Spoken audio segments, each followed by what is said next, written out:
તળાજા તાલુકાના ભદ્રાવળ ગામે બાબા સાહેબ આંબેડકરની મૂર્તિ પાસે કોઈ અસામાજિક ઇસમો દ્વારા દારૂની બોટલ મૂકતા લોકોમાં ભારે રોષ જોવા મળી રહ્યો હતો।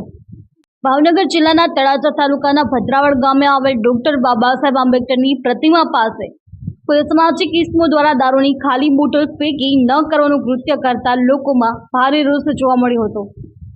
ત્યારે સ્થાનિક આગેવાનો તેમજ મોટી સંખ્યામાં સ્થાનિક લોકો ભાવનગર રેન્જ આઈજી સાહેબને રજૂઆત કરવા પહોંચ્યા હતા, જ્યાં ભાવનગર રેન્જ આઈજી સાહેબ દ્વારા આ અંગે યોગ્ય તપાસ કરી કાયદેસરની કાર્યવાહી કરવામાં આવશે તેવી ખાતરી આપી હતી। નરેન્દ્ર પટેલ, પ્રમુખ ભીમસેના ભાવનગર સાહેબ। આજે તળાજા તાલુકાના ભદ્રાવળી ગામમાં જે બાબા સાહેબની પ્રતિમા છે ત્યાં અસામયિક દારૂની બોટલનો ઘા કરવામાં આવેલો। તે બાબતમાં આઈજી સાહેબને ભાવનગરના તમામ આગેવાનો દ્વારા રજૂઆત કરવામાં આવેલી છે। આઈજી સાહેબ દ્વારા યોગ્ય કાર્યવાહી કરવા ખાતરી આપવામાં આવેલી છે। તેમજ જ્યાં જ્યાં ડોક્ટર બાબા સાહેબ આંબેડકરની પ્રતિમાઓ છે, દાખલા તરીકે બોરડી ગેટ ખાતે મહામાનવની પ્રતિમા છે, ત્યાં પણ સીસીટીવી કેમેરા મૂકવા બાબતમાં આઈજી સાહેબે ખાતરી આપે છે। તેમજ દલિત અત્યાચારોને લઈ અને માસિક એક બેઠક બોલાવવામાં આવશે તેવું આઈજી સાહેબે ખાતરી આપવામાં આવેલી।